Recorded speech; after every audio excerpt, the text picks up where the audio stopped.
अस्सलाम वालेकुम। Welcome to my channel voice over by Amna Shah. I hope कि आप खुश होंगे। कहानी शुरू करने से पहले आपसे रिक्वेस्ट है कि अगर आपको मेरा कंटेंट पसंद आता है तो प्लीज़ मेरे चैनल को सब्सक्राइब करें। आइए कहानी का आगाज़ करते हैं। मंजर सेशन कोर्ट का था। कमरा अदालत में सामीन की हाजिरी भरपूर नज़र आ रही थी। ज़ेर समाअत केस कमोबेश अपने आखिरी मरहले में दाखिल हो चुका था। ताहम मेरी हैसियत किसी नौवारिद ऐसी थी। मैंने जज को मुखातिब करते हुए मुतहम्मिल अंदाज में कहा, जनाब आली, इस केस को अदालत में लगे 1 साल से ज़्यादा का अरसा गुजर चुका है, लेकिन हैरत अंगेज़ तौर पर देखने में ये आ रहा है कि इस सिलसिले में कई एक चमत्कार हुए हैं। केस की इब्तिदा में इस्तगासा का पल्ला भारी था और सबको यही लग रहा था कि 2-4 पेशियों में मुलजिम को सजाए मौत सुना दी जाएगी, लेकिन जूं केस आगे बढ़ता गया, इस्तगासा के गवाहों की वफादारियां डिफेंस की जानिब मुड़ने लगीं और अब ऑब्जेक्शन योर ऑनर, वकील सफाई ने एहतिजाजी लहजे में कहा। क्या मेरे फाजिल दोस्त ये कहना चाहते हैं कि इस केस में मोअज़्ज़िज़ अदालत गैर जानिबदार नहीं है? अभी तो मेरा कलाम शुरू हुआ है जनाब आली, मैंने अपना रूए सुखन जज ही की जानिब रखते हुए पुरएतमाद लहजे में कहा, और मैंने ऐसा तो कुछ नहीं कहा जैसा डिफेंस बयान फरमा रहे हैं। ये मेरे पेशे का तकाज़ाए अव्वल है कि मैं अदालत की नीयत पर शक न करूं, लिहाजा जानिबदारी और गैर जानिबदारी का तो सवाल ही नहीं उठता। मैं तो इस गड़बड़ घोटाले की निशानदही करना चाहता हूं जो अदालत से बाहर तैयार किया गया है। मैंने पिछली 2 रातें जागकर इस केस की स्टडी की है, इसीलिए मैं यकीन के साथ कह सकता हूँ कि दर पर्दा कोई बहुत घिनौना खेल खेला गया है जिसने इस केस की बिसात उलट कर रख दी है। ऑब्जेक्शन ओवर रूल्ड, जज ने ठहरे हुए लहजे में कहा। फिर मुझसे पूछा, आपने वकील इस्तगासा की हैसियत से अपना वकालतनामा आज ही दायर किया है। अदालत जानना चाहती है कि आपके जहन में क्या चल रहा है। जनाब आली, मकतूल की अहलिया साबिक वकील इस्तगासा की कमज़ोर कारकर्दगी से कतई मुतमईन नहीं है, इसीलिए उसने मज़ीद अदालती कार्रवाई के लिए मेरी खिदमात हासिल की हैं। मैंने ठोस अंदाज में कहा, मैं साबिक वकील इस्तगासा से तफसीली मुलाकात कर चुका हूँ। इस केस के हवाले से मैंने वकील मज़कूर को ज़हनी तौर पर बेहद उलझा हुआ पाया है। वो रज़ाकाराना तौर पर इस केस से दस्तबरदार होने को तैयार है। बाकी जहाँ तक मेरे जहन में चलने वाले मंजरनामे की बात है तो मैंने सांस हमवार करने के लिए लम्हाती तवक्कुफ़ किया, फिर इन अल्फाज में इजाफ़ा करते हुए कहा, मैं सिर्फ ये चाहता हूँ कि अब तक दोनों जानिब से जितने गवाहों को अदालत में पेश किया जा चुका है, इन्हें एक बार फिर यहाँ आने की जहमत दी जाए। मैं अदालत का कीमती वक्त बर्बाद नहीं करूँगा। इन तमाम अफराद पर मेरी जरा इंतहाई मुख्तसर होगी।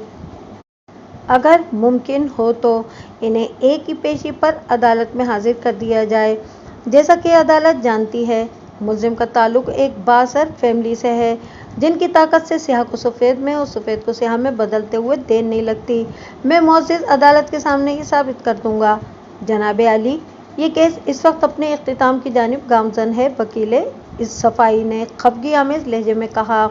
एक आध पेशी में मेरे मुवक्किल के हक़ में फैसला आने वाला है और मेरे फाजिल दोस्त इस केस को ABC पर लाकर खड़ा करने की बातें कर रहे हैं। योर ऑनर, मैंने हरगिज़ ये नहीं कहा कि मज़ीद 1 साल तक इस केस को सुना जाए।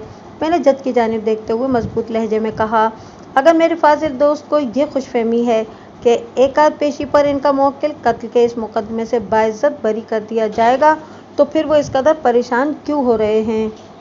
फैसला ना तो मैंने सुनाना है और ना ही मेरे फाजिल दोस्त ने। यह खालिसतन मुअज़्ज़िज़ अदालत का काम है, चुनांचे अदालत को इसके काम के लिए आज़ाद छोड़ देना चाहिए। लेकिन अगर भुगते हुए गवाहान को दोबारा अदालत में लाकर उनका ट्रायल किया जाएगा तो इस प्रोसेस के लिए कई माह दरकार होंगे। मेरे ख्याल में ये कोई दानिशमंदाना इक़दाम नहीं होगा। वकील सफाई ने अपना नुक्ता नज़र बयान किया। मेरे फाजिल दोस्त, मैंने बराह रास्त वकील सफाई की आंखों में देखते हुए कहा, अव्वल तो आपने मेरी तजवीज़ को गौर से नहीं सुना, और अगर सुना है तो फिर मानना पड़ेगा कि आपने एक कान से सुनकर दूसरे कान से निकालने में किसी ताख़ीर से काम नहीं लिया। दोयम, मैंने कतन ये नहीं कहा कि मज़ीद 1 साल तक मुतज़क्करा बाला गवाहों को अदालत में घसीटा जाए। मैंने तो यहाँ तक अर्ज़ किया है कि अगर इन तमाम अफराद को एक ही दिन अदालत में पेश कर दिया जाए तो मैं निहायती मुख्तसर जरा के बाद इन्हें एक ही पेशी पर भुगता दूंगा। ये कोई इतना आसान काम नहीं है कि एक पेशी पर इन्हें ढूंढ ढांड कर अदालत में खड़ा कर दिया जाए। वकील सफाई ने नापसंदीदा नज़र से मुझे देखते हुए कहा, हर इंसान की अपनी मसरूफियात होती हैं, पता नहीं इस वक्त कौन कहाँ होगा। जनाब आली, मैंने रुए सुखन जज की जानिब मोड़ते हुए कहा, लगता है कि मेरे फाजिल दोस्त इस मामले की नज़ाकत को समझने के मूड में नहीं हैं। उन्होंने ये सोच लिया है कि अगली पेशी पर अदालत मुलजिम को बाइज्जत बरी कर देगी, इसीलिए ये किसी नई ड्रिल के हक में नहीं हैं। खैर, ये काम भी मुझे ही करना होगा। मतलब आप इस बात की जिम्मेदारी ले रहे हैं कि अब तक जितने लोगों की गवाही हो चुकी है, इन्हें आप विटनेस बॉक्स में लाकर खड़ा कर देंगे। जज ने सवालिया नज़र से मेरी तरफ देखा। जनाब आली, इंसाफ का हुसूल जुए शील लाने के मुतरादिफ है, मैंने ठहरे हुए लहजे में कहा। मेरे हाथ में तेशाए फरहाद तो नहीं है जो मकतूल की बेवा को करारे वाकई इंसाफ दिलाकर रहूं। मैं काम के गवाहों को दोबारा अदालत में पेश करने की जिम्मेदारी कबूल करता हूं। मैंने इतनी बड़ी बात कह दी थी कि इसके बाद वकील सफाई के पास कहने के लिए कुछ नहीं बचा था। जज ने 3 हफ्ते बाद की तारीख देकर अदालत बर्खास्त करने का ऐलान कर दिया। The court is adjourned. जैसा कि आप समझ गए होंगे कि मैंने इस केस को कमर से पकड़ा था। यह मेरा अमूमी अंदाज नहीं है, लेकिन मकतूल की बेवा की बेबसी और बेकसी ने मुझे ऐसा करने पर मजबूर कर दिया था। सानिया ने अपनी बिपता सुनाने से पहले मुझे ऐसी नज़र से देखा था जैसे बाज़ ज़बानें खामोशी कह रही हो, वकील साहब, मैं थक गई हूँ। दूर दूर तक रोशनी की कोई किरण दिखाई नहीं देती। ज़मीनी खुदाओं से वास्ता पड़ गया है, आपको आसमानी खुदा की दुहाई, मेरी मदद करें। मैंने सानिया की मदद करने उसे अदालत आलिया से इंसाफ दिलाने का फैसला कर लिया था। खिलाफ मामूल इस केस में मेरी हैसियत वकील सरकार की थी। दर हकीकत ज़ेर समाअत केस में इविल जेनियस कुव्वत के मुकाबिल सरकार कमज़ोर पड़ गई थी। मुलजिम के बाप ने अंदरूने खाना अपनी ताकत का इस्तेमाल करके इस मुकदमे की सूरत हाल बदल कर रख दी थी। वो बाइख्तियार शख्स खुद को हरफन मौला समझता था और ये भूल बैठा था कि सबके मौला से कुछ भी पोशीदा नहीं है। वो खालिक व मालिक कादिर मुतलक है। मैं तो बेबस और लाचार कमज़ोर सरकार के हाथ मजबूत करने के लिए इस केस में वकील इस्तग़ासा की हैसियत से दाखिल हो गया था। अपनी सरकार की मदद करना हम सब पर लाजिम है। आगे बढ़ने से पहले इस केस के पस मंज़र पर एक नज़र। मकतूल फैसल इस दुनिया से रुखसत होते वक्त 32 साल का था। तालीम मैट्रिक और पेशा सिक्योरिटी गार्ड। मुतासरीन में 30 साला बीवी बालफाज दीगर बेवा सानिया और एक बेटी निगार जिसकी उम्र कमोबेश 3 साल थी। दीगर लवाहिकीन में बाप सईदुद्दीन, माँ फाखरा बेगम जो जहनी तौर पर माजूर थी, छोटा भाई नबील जो आवारागर्द था और टिक्कर कोई काम नहीं करता था। इन दिनों वो गार्डन की oil and spare parts market में किसी दुकान पर बतौर सेल्समैन नौकरी कर रहा था। मकतूल अपने वालिदैन से बिल्कुल अलग थलग रहता था, ताहम वो, उसका मेका और उसकी ससुराल यानी सानिया का मेका थोड़े थोड़े फासले पर कराची के एक ही इलाके काला पुल में रिहाइश पजीर थे। सानिया के वालिदैन का इंतकाल हो चुका था। बहन कोई थी नहीं, सिर्फ नासिर नामी एक भाई था जो इससे लगभग 10 साल बड़ा था। नासिर शादीशुदा था और उसके 3 बच्चे थे। वो महमूदाबाद में कपड़े की एक दुकान चलाता था और उसका शुमार आसूदा अफराद में होता था। नासिर की बीवी फरीदा एक समझदार और सुघड़ घरेलू औरत थी।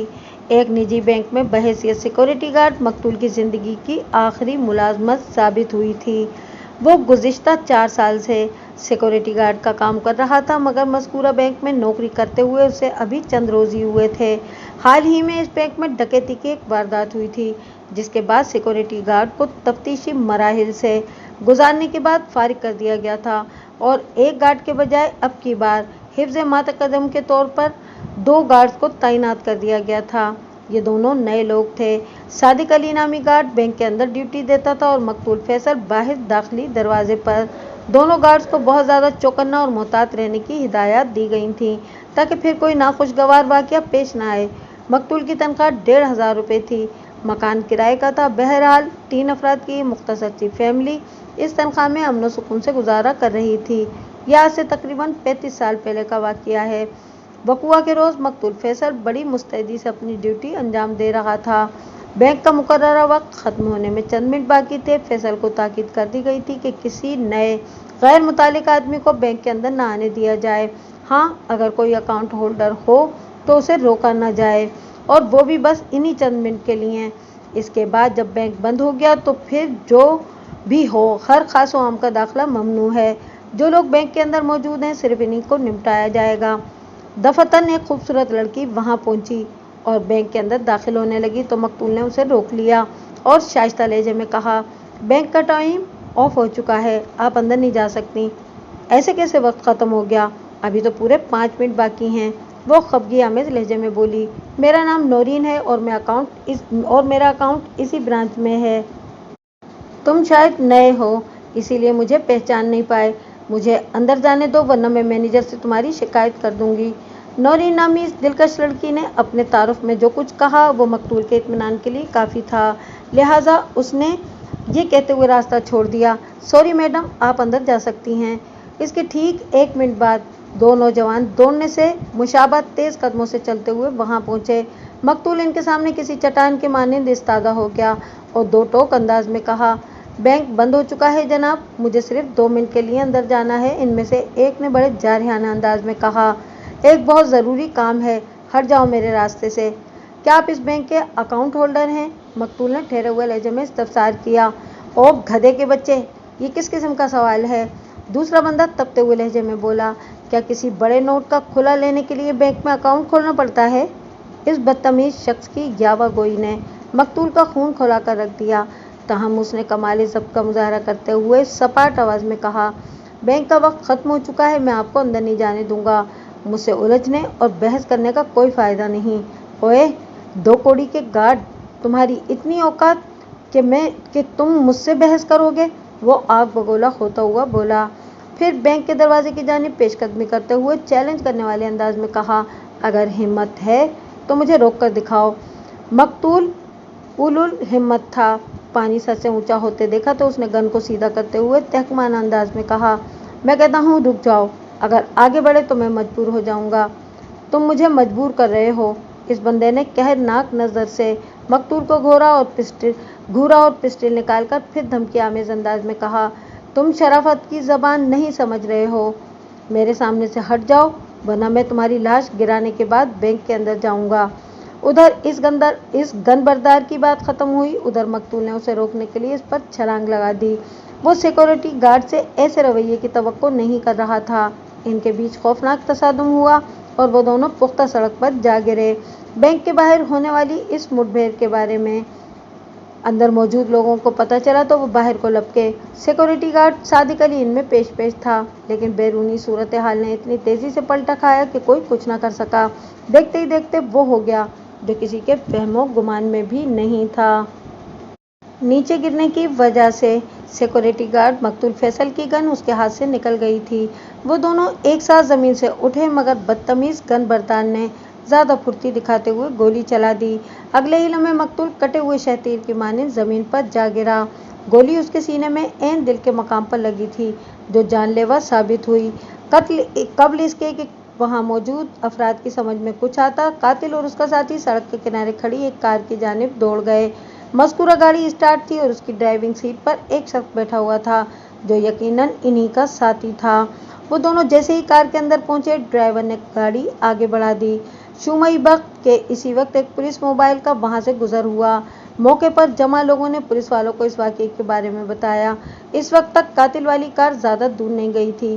पुलिस वालों ने अपनी मोबाइल को मज़कूरा कार के ताक़ुब में दौड़ा दिया। मकतूल फैसल ज़मीन पर गिरते ही राहिए अदम आबाद हो गया था। सीने में धंसने वाली गोली ने उसके दिल की धड़कन को ब्रेक लगा दिए थे। इसकी शर्ट का सामने वाला हिस्सा खून से खारिज होने वाले खून के बाइस आतिशफिशा हो चुका था। जाने वाला चला जाता है और पीछे सिर्फ बातें रह जाती हैं। कातिल ने निस्फ दर्जन अफराद के सामने मकतूल फैसल को शूट किया था और इनमें 4 अफराद का ताल्लुक इसी बैंक से था। एक सिक्योरिटी गार्ड सादिक अली और बाकी 3 बैंक के स्टाफ के लोग। इस मौके पर एक अहम और गैर मामूली बात भी देखने में आई। ये एक मुख्तसर सी गुफ्तगू थी जो बैंक के एक कैशियर फैजान और उस लड़की के माबैन हुई, जो कातिल की आमद से 1 मिनट पहले बैंक में दाखिल हुई थी। मज़कूरा लड़की का नाम नौरीन था। मुझे यकीन है कि आप कातिल को जानती हैं, फैजान ने नूरीन की तरफ देखते हुए कहा, इसीलिए आपने बाहर देखते हुए बड़ी फिक्रमंदी से कहा था। ये कमीना मेरा पीछा नहीं छोड़ेगा। मैंने किसी के बारे में कुछ नहीं कहा था, वो निगाह चुराते हुए इज़्तिरारी लहजे में बोली। आपको सुनने में गलती हुई होगी। इस वक्त तो फैज़ान ने नौरीन से कोई जरा बहस नहीं की, लेकिन बाद जब पुलिस ने क्राइम सीन पर आकर अपनी कार्रवाई की तो उसने पुलिस के तफ्तीशी अफसर को नौरीन के घबराहट भरे जुमले के बारे में बता दिया था। चुनांचे पुलिस ने नौरीन को इस्तग़ासा के गवाहों में शामिल कर लिया था। नौरीन के अलावा फैज़ान, सादिक अली और दीगर 5 अफराद भी इस्तग़ासा के गवाहों की फहरिस्त का हिस्सा थे, जिनकी बेवफाई ने केस को ऐसे मकाम पर ला खड़ा किया था कि मुलजिम साकिब, जो इस केस के आगाज़ पर इंतहाई ख़राब पोजीशन में था, वो अब बेगुनाही का सर्टिफिकेट हासिल करने और बाइज़्ज़त बरी होने के लिए बड़ा बेताब दिखाई देता था। आपकी इत्तला के लिए ये भी बताते चलूँ कि वक़्वा के रोज़ पुलिस ने हैरत अंगेज़ फुर्ती का मुज़ाहरा करते हुए अगले सिग्नल से पहले ही कातिल को गन समेत गिरफ्तार कर लिया था। कार के अंदर मौजूद कातिल साकिब के दोनों साथी और बाप और शाकिर भी पुलिस के हत्थे लग गए थे। ताहम इसके इस 1 साल के दौरान में अरबाब और शाकिर जमानत पर रिहा हो चुके थे। अलबत्ता साकिब अभी तक फंसा हुआ था और इसे उम्मीद थी कि एक आध पेशी में वो भी इस मुकदमे से बाइज़्ज़त बरी हो जाएगा। उम्मीद पर दुनिया कायम है। साकिब की उम्र 25 साल थी। वो आर्ट्स ग्रेजुएट था, दराज कामत और शकील व वजीहा। उसकी शख्सियत मुतासिर कुन थी, ताहम करतूत खासी शर्मनाक थे। वो अपने ग्रुप का माना हुआ प्ले बॉय था। अलावा इसी वो अपने वालिदैन की अकलौती बिगड़ी हुई औलाद भी था, मगर उसके किरदार का बिगाड़ किसी को नज़र नहीं आता था। वो खुदसर, ज़िद्दी और मनमानी करने वाला एक शातिर, गुस्सावर नौजवान था। साकिब की माँ सुल्ताना एक लकीर की फ़कीर घरेलू औरत थी, जो अपने शौहर को वाक़िअतन अपना मजाजी खुदा समझती थी और इसकी किसी भी नाजायज़ बात के सामने ज़बान खोलना गुनाह अज़ीम तसव्वुर करती थी। ऐसी बीवियाँ किस्मत वालों को नसीब होती हैं। फजलदाद अल मारूफ केडी खान वाक़िअतन एक खुशबख्त इंसान था। फ़ी ज़माना इस शख्स को कामयाब फ़र्द समझा जाता है जो पैसे कमाने का हुनर जानता हो। साकिब का बाप केडी खान इस हुनर में यद तूला रखता था। इसे खुद मालूम नहीं था कि इसकी नेट वर्थ क्या है। बाल्फज़ आसान वो एक अरबपति बिजनेसमैन था।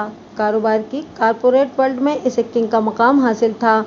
इस वक्त वो निस्फ दर्जन कॉरपोरेट बिजनेस चला रहा था, जिनमें juice industry, frozen food industry, pharmaceuticals सरे फहरिस्त थीं।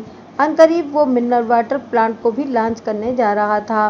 बेतहाशा दौलतमंद होने के साथ ही वो लामहदूद इख्तियारात का मालिक भी था। इसकी पहुँच हर महकमे के आला अफसरान तक थी। अमीर, वज़ीर और ब्यूरोक्रेट्स इसके दोस्तों की फहरिस्त में शामिल थे। वो अपनी दौलत को मल्टीप्लाई करने में इस कदर मसरूफ़ रहता था कि इसे अपने बेटे के निकम्मेपन और गैर निसाबी सरगर्मियों से कोई सरोकार नहीं रहा था। लेकिन जब बेटा कानून के शिकंजे में फंस गया तो फिर केडी खान ने अपने हाई लेवल इख्तियारात को इस्तेमाल करते हुए पैसे को पानी के मानिंद बहाकर मैदान जंग का नक्शा बदल दिया था। सुल्ताना की निगाह सादा में पिनकू यानी उस केस का मुलजिम साकिब इस दुनिया का सबसे मासूम और भोला बच्चा था, जिसे किसी गहरी साजिश के तहत इस मुकदमे में उलझाया गया था। अपने शौहर से जब भी इसकी बात होती, वो डबडबाई आंखों के साथ सिर्फ एक ही जुमला बोलती थी, खान साहब, मेरे पिनकू को कुछ नहीं होना चाहिए। मैंने कहा है ना। केडी खान हर बार उसे तसल्ली भरा जवाब देता, तुम्हारे पिनकू का कोई एक बाल भी बीका नहीं कर सकता। मैंने अपनी मर्जी की बिसात बिछा दी है। दोनों तरफ के मोहरे मेरे ही इशारों पर हरकत कर रहे हैं। बहुत जल्द पिनकू तुम्हारे सामने होगा। ये केडी खान की कोई तसल्ली नहीं थी, बल्कि उसने हक़ाइक़ का चेहरा मस्त करने के लिए अपनी ताकत और पहुँच का भरपूर इस्तेमाल किया था, जिसके चमत्कारी असरात से इस केस की कश्ती इसके हस्ब ख्वाहिश घाट से आ लगी थी। मकतूल फैसल की बेवा सानिया इस हादसे के 1 माह बाद अपने भाई नासिर के घर मुंतकिल हो गई। घर का कमाने वाला इस दुनिया से उठ गया था। मकान किराए का था। सानिया जाहिर है बगैर किसी आमदनी के किराए के घर में नहीं रह सकती थी। इसका भाई नासिर और भाई फरीदा दोनों बहुत अच्छे थे। सानिया और निगार को वहाँ पर किसी किस्म की कोई तकलीफ नहीं थी। नासिर के घर में इतनी गुंजाइश थी कि इन माँ बेटी को अलग से एक कमरा दे दिया गया था। अगली पेशी में अच्छा खासा वक्त था। लिहाजा इस दौरान में मैंने नासिर के घर जाकर सानिया से 2-3 बार तफसीली मुलाकात भी की थी। मेरे सवालात के जवाब में उसके मुंह से बाज़ ऐसी मुफीद बातें निकल गई थीं जो अदालत में मेरे बहुत काम आ सकती थीं, और ये अहम पॉइंट्स मैं अभी दानिश साहब को नहीं बताऊंगा। अदालती कार्रवाई का इंतज़ार करें, ये कहानीकार की मजबूरी और सस्पेंस का तकाजा है। पोस्टमार्टम रिपोर्ट के मुताबिक मकतूल फैसल की मौत सीने में लगने वाली गोली से वाक़ हुई थी। ताहम फॉरेंसिक रिपोर्ट में दौलत की ताकत ने चश्मकुशा मोजज़े रूनुमा कर दिए थे। जब पुलिस ने वक़ूए के रोज़ मुलजिम साकिब को गिरफ्तार किया तो इसके कब्जे से एक गन भी बरामद की थी। केस के इब्तिदाई मरहले पर फॉरेंसिक रिपोर्ट में यही दर्ज था कि मकतूल के सीने से बरामद होने वाली गोली इसी गन से चलाई गई थी जो मुलजिम के पास से बरामद हुई थी। गन के क्लिप में एक बुलेट अभी भी गुम पाई गई थी, लेकिन बादिज़ां इस रिपोर्ट को यकसर बदल दिया गया था, वो भी इस तरह कि कहीं कोई सबूत नहीं छोड़ा गया था।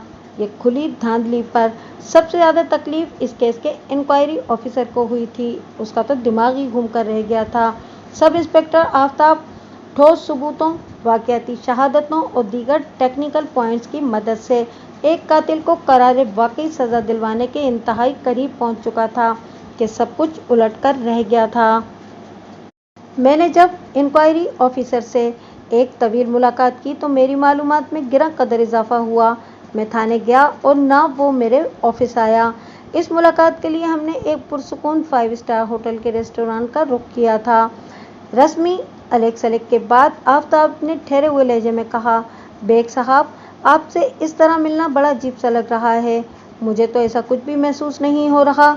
मैंने मोतदिल अंदाज में कहा, क्या आप अपनी फीलिंग्स मुझसे शेयर करना पसंद करेंगे? हाँ, क्यों नहीं, ज़रूर, वो जल्दी से बोला। असल में आज से पहले कभी ऐसा नहीं हुआ ना। आप हमेशा डिफेंस के रूप में अदालत में नज़र आते हैं। एक केस में तो मैं इंक्वायरी ऑफिसर था और आप वकील सफाई, और आपने वो केस जीत लिया था। मैं ज़ेरे लब मुस्कुरा दिया और पूछा, बस इतना ही या कुछ और भी? बस यही है, वो सपाट आवाज़ में बोला। ये कोई ख़ास बात नहीं है आफ्ताब साहब, मैंने उसकी तरफ देखते हुए कहा। कानून की जो किताबें मैंने पढ़ रखी हैं इनमें से बेशतर आपके मुताले में भी रही होंगी। किसी भी केस में हम में से कोई इस्तग़ासा का हिस्सा हो या डिफेंस का किरदार अदा करे, सबसे अहम चीज़ है इंसाफ। लम्हाती तवक्कुफ़ करके मैंने एक गहरी सांस खारिज की, फिर अपनी बात को आगे बढ़ाते हुए कहा, इंसाफ के हुसूल के लिए हम लेफ़्ट पर खड़े हों या राइट पर, और या फिर सेंटर में, इससे कोई फ़र्क नहीं पड़ता।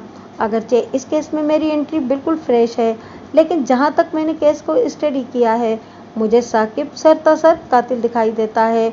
आप 1 साल से ज़्यादा अरसे से इस केस को डील कर रहे हैं, आपकी साकिब के बारे में क्या राय है?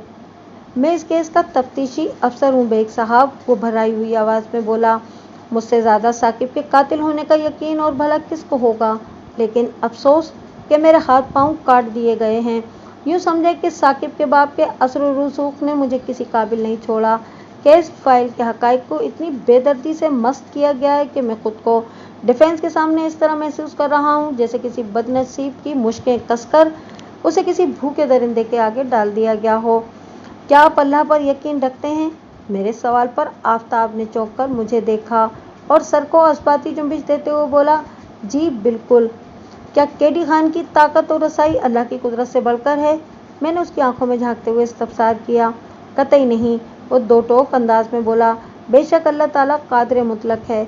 बस तो फिर समझ लें कि अल्लाह के बाइख्तियार होने के सामने केडी खान का असर व रसूख और ताकत कुछ नहीं। मैंने एक एक लफ्ज़ पर जोर देते हुए कहा, अगर अल्लाह की मदद तुम्हारे शामिल हाल रही तो हम केडी खान की फैलाई हुई हर बीमारी का खात्मा दोनों तरीकों यानी इलाज बिल ज़िद और इलाज बिल मिसल से करेंगे। यह हक़ व बातिल के दरमियान एक मुजादिला होगा, लेकिन अल्लाह की मदद और नुसरत पाने के लिए एक बुनियादी शर्त है। जब तक वो शर्त पूरी नहीं की जाएगी केडी खान और उसकी क़ुव्वत बसीत को शिकस्त देना मुमकिन नहीं हो सकेगा। वो दिलचस्पी भरी नज़र से मुझे देखते हुए पूछने लगा, और वो बुनियादी शर्त कौन सी है? सच्चाई, मैंने गंभीर अंदाज में जवाब दिया। सच बोलें और सच का साथ दें तो अल्लाह ताला भी हामी और नासिर बन जाता है। क्या आप इस केस में सच्चाई की राह इख्तियार करने को तैयार हैं? सच्चाई के रास्ते पर साबित कदमी से चलना कोई आसान काम नहीं है। क्योंकि इसकी भारी कीमत चुकाना पड़ती है। बहरहाल वो लम्हे भर को रुका, फिर पुरअज़्म अंदाज में बोला, मैं तैयार हूँ बेग साहब। उसका अज़्म मुझे उलू पर नजर आया। मैंने उसके चेहरे पर निगाह जमाते हुए ठोस अंदाज में कहा, ठीक है तो शुरू करें। मेरा आखिरी जुमला सवालिया असलूब का गम्माज़ था, लिहाजा वो तायदी अंदाज में गर्दन हिलाते हुए बोला, ओके। सबसे पहले मैं ये जानना चाहता हूँ कि मैंने बदस्तूर उसकी आंखों में झांकते हुए कहा, आपने इस केस का बेड़ा गर्क करने में कितना हिस्सा डाला है और किस कीमत पर? उसके चेहरे पर एक रंग सा आकर गुजर गया। मेरे इस्तफसार ने आईओ को अंदर से हिलाकर रख दिया था, ताहम जल्दी उसने अपनी कैफियत पर काबू पा लिया और मुस्तहकम लहजे में बोला, जब सच्चाई की राह पर कदम रख दिया है तो मैं आपसे कुछ नहीं छुपाऊंगा। ये एक हकीकत है कि मैंने इस केस में 20,000 रुपये खाए हैं, लेकिन मेरे इस फेल का केस पर कोई मनफी असर नहीं पड़ा। ये कैसे मुमकिन है? मैंने उलझन ज़दा नज़र से उसकी तरफ देखा। जब आपने इस केस को बिगाड़ने में कोई किरदार अदा नहीं किया तो फिर केडी खान ने आपको 20,000 रुपये किस खुशी में दिए थे? रकम का लेन देन केडी खान का फ्रंटमैन अवैस करता है। तमाम गवाहों को खरीदने या खौफजदा करके पीछे हटने पर मजबूर करने का काम अवैस के जरिए ही हुआ है, कहीं पैसा खिलाकर और कहीं जान से मारने की खतरनाक धमकी देकर। वो वजाहत करते हुए बोला, मुझे 20,000 रुपये सिर्फ इसलिए दिए गए थे कि पीसी पुलिस कस्टडी में तफ्तीश के दौरान में मैं साकिब को एक थप्पड़ तक नहीं मारूंगा। मैंने रिमांड की मुद्दत के दौरान में साकिब को हाथ नहीं लगाया और इसका तफसीली बयान रिकॉर्ड कर लिया था। मैंने इसे यकीन दिलाया था कि ये महज कानूनी फाइलों का पेट भरने के लिए है। चुनाचे वो 100% सच बोले। इसके डैडी इसे साफ बचा लेंगे। साकिब ने मुझे सब कुछ सच सच बता दिया। उसका बयान एक तरह का इकबारी जुर्म था, लेकिन आपको तो पता ही है कि अदालत पुलिस कस्टडी में रिकॉर्ड किए गए किसी भी मुलजिम के बयान को कोई अहमियत नहीं देती। लम्हाती तवक्कुफ करके उसने एक मुज़महिल सी सांस खारिज की, फिर इजाफा करते हुए कहा, साकिब ने पहली ही पेशी पर सेहत जुर्म से इनकार करते हुए जज को बताया कि पुलिस के तशद्दुद से महफूज रहने के लिए उसने ऐसा बयान दिया था। ठीक हो गया। मैंने आईओ की बातों में गहरी दिलचस्पी लेते हुए कहा, मुलजिम ने आपकी कस्टडी में जो बयान दिया था इसका खुलासा क्या है? मतलब अहम पॉइंट्स।